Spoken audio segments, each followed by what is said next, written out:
Hello, welcome to my channel all exams.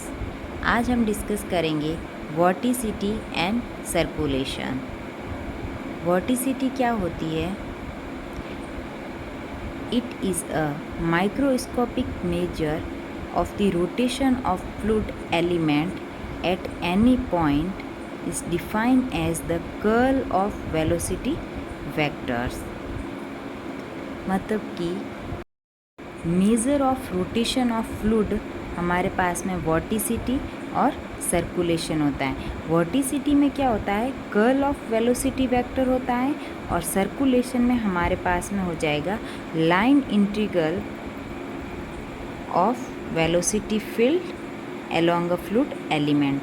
तो इसकी definition हो जाएगी सर्कुलेशन की, it is a macroscopic major of the rotation of fluid element is defined as the line integral of velocity field along a fluid element। और हमारे पास में तीसरा इसका डिफरेंस हो जाएगा कि ये हमारे पास में vorticity is a vector quantity and circulation is a scalar quantity, क्योंकि इसमें हमारे पास में क्या हो रहा है? Line integral of the velocity field, और वॉटिसिटी में कर्ल ऑफ वेलोसिटी वेक्टर। तो कर्ल हमेशा वेक्टर क्वांटिटी का होता है। ये हो गया हमारे पास में वॉटिसिटी और सर्कुलेशन की डेफिनेशंस। अब हम देखते हैं vorticity and circulation in a viscous incompressible fluid of motion. इस पर एक डेरिवेशन है, वॉटिसिटी ट्रांसपोर्ट इक्वेशन निकालते हैं हम। इसमें यूज़ करेंगे इसमें हम नेवियर्स स्टोक्स इक्वेशन का। नेवियर्स स्टोक्स इक्वेशन हम इसमें डायरेक्ट ही यूज़ करेंगे, और हमें किस में सॉल्व करना है? Incompressible fluid of motion. Incompressible क्या होता है? जिसको हम कंप्रेस नहीं कर सकते, जिसकी डेंसिटी है जो कि कांस्टेंट रहेगी। अब हम डेरिवेशन को देखते हैं, vorticity transport equations. The Navier-Stokes equations for a viscous incompressible fluid of motion may be interpreted as a vorticity transport equations। हम इसको किस में कर रहे हैं? Viscous incompressible fluid of motion के अंदर नेवियर-स्टोक्स इक्वेशन का यूज़ करेंगे। If we assume that external force are conservative, अगर एक्सटर्नल फोर्स हैं जो कि हमारे पास में कंजर्वेटिव हैं, then they can be derived from a force potential Vf। तब हम यहाँ पर यूज़ करेंगे फोर्स पोटेंशियल, जिसको हम रिनोट करते हैं Vf से। इक्वेशन हो जाएगी हमारे पास में F vector is equals to minus of gradient Vf।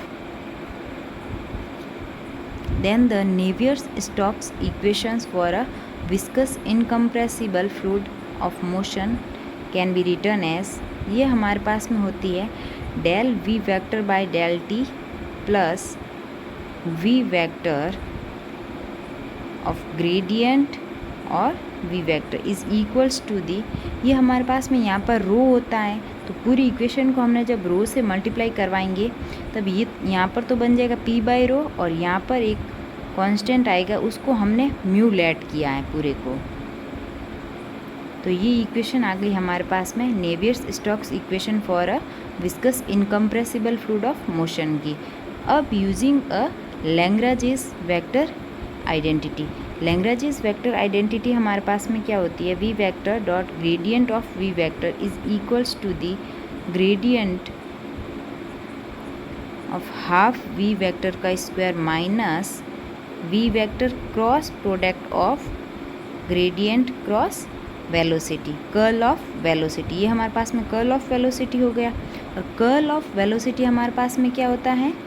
वॉटिसिटी की डेफिनेशन होती है कर्ल ऑफ वेलोसिटी, उसको हम डिनोट करेंगे कैपिटल ओमेगा वेक्टर से।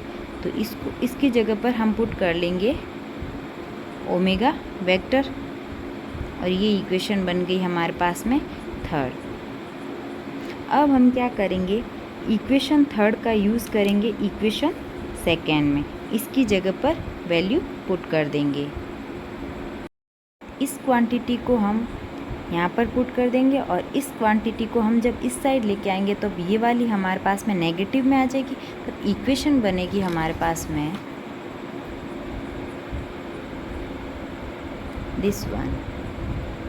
ये नेगेटिव में आ गया और हमने ग्रेडियंट कॉमन ले लिया सबसे, तो V F plus P by rho density minus V square by 2 और this one is as it is. Now taking the curl of both side of equation 4. Equation 4 के दोनों साइड हमें कर्ल लेना है. कर्ल आ जाएगा यहाँ पर, कर्ल दोनों साइड में कर्ल, और यहाँ पर क्या हो जाएगा कर्ल ऑफ ग्रेडियंट. यहाँ पर कर्ल से जब मल्टीप्लाई करवाया इक्वेशन में तो कर्ल ऑफ ग्रेडियंट आइडेंटिकली हमारे पास में 0 होता है, हम जानते हैं.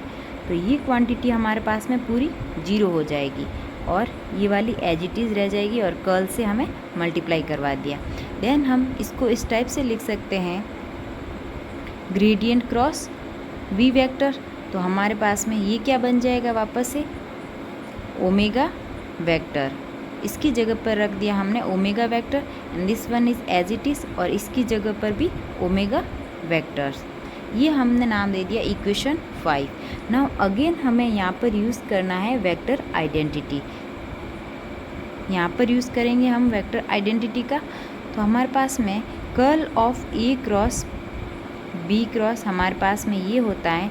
तो इसी टाइप से हम इसमें अप्लाई करेंगे तब हमारे पास में ये बन जाएगा. अब यहाँ पर हम क्या करेंगे ग्रेडियंट ऑफ वेलोसिटी. ये हमारे पास में होती है continuity, equation of continuity. Equation of continuity 0 के बराबर, ये 0 हो गया. और ग्रेडियंट ऑफ ओमेगा वेक्टर ये भी 0 के इक्वल, जो हम इसको प्रूव भी कर सकते हैं. कैसे ओमेगा वेक्टर हमारे पास में क्या होता है कर्ल ऑफ वेलोसिटी. देन यहाँ पर curl of velocity curl use होगा जब ग्रेडियंट पर, तो हम हमारे पास में क्या मिल जाएगा 0. This quantity is also 0. Then हमारे पास में क्या बचा this one and this one. इसको हमने इक्वेशन नंबर 6 दे दिया ना. अब इक्वेशन 6 को हमें पुट करना है इक्वेशन नंबर 5 में इसकी जगह पर. तब हम इसकी जगह पर इसको पुट करेंगे तब हमारे पास में ये इक्वेशन आ जाएगी. और अब हमें यहाँ पर मटेरियल डेरिवेटिव का यूज़ करना है. मटेरियल डेरिवेटिव का यूज़ कर, मटेरियल डेरिवेटिव क्या होता है capital D by capital D T. इसका यूज़ किया एंड देन हमारे पास में ये इक्वेशन आ गई. ये इक्वेशन होती है हमारे पास में वोर्टिसिटी ट्रांसपोर्ट इक्वेशन. हाँ, अब देखेंगे हम circulation. Circulation is defined as the line integral of velocities along a closed curve C. ये हमारे पास हमने पहले भी डिस्कस किया. लाइन इंटीग्रल ऑफ वेलोसिटी होता है और ये हमारे पास में हमें स्केलर क्वांटिटी देता है. तो हमारे पास में ये क्या हो जाएगा gamma is equals to line integral of closed curve C of velocity vector dot D R vector. Equation first. Now हम यहाँ पर क्या करेंगे time rate of change of circulations if the closed curve. तो हमें यहाँ पर क्या करना है इसका डिफ्रेंशिएशन करवाना है with respect to T, time rate of change circulations.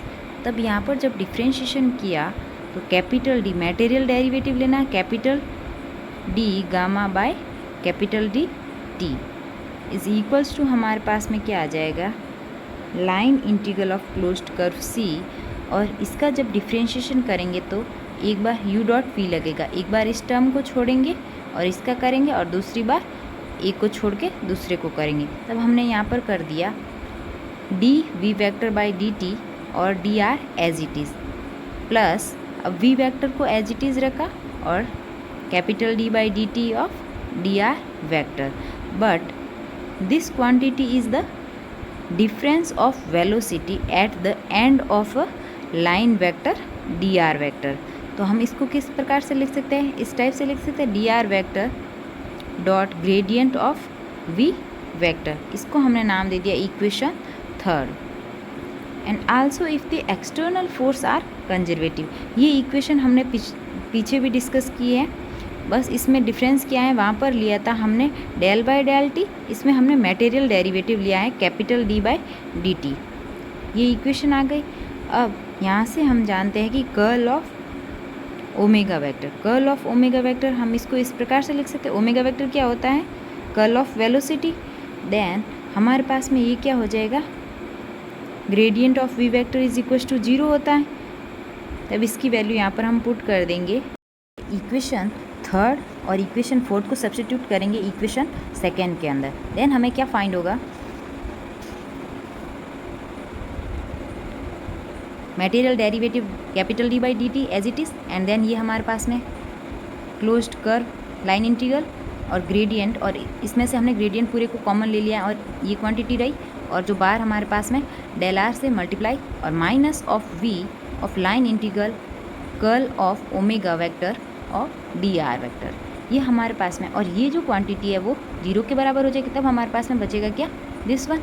ये हमारे पास में इक्वल आ गया capital D gamma by capital D T is equals to the minus of mu line integral closed curve C curl of omega vector D R. ये है हमारे पास equation 6, जो कि यहाँ पर क्या हुआ, rate of change of circulations in a closed curve. ये इक्वेशन आ गई हमारे पास में सर्कुलेशन की रेट ऑफ चेंज के with respect to closed curve के अंदर।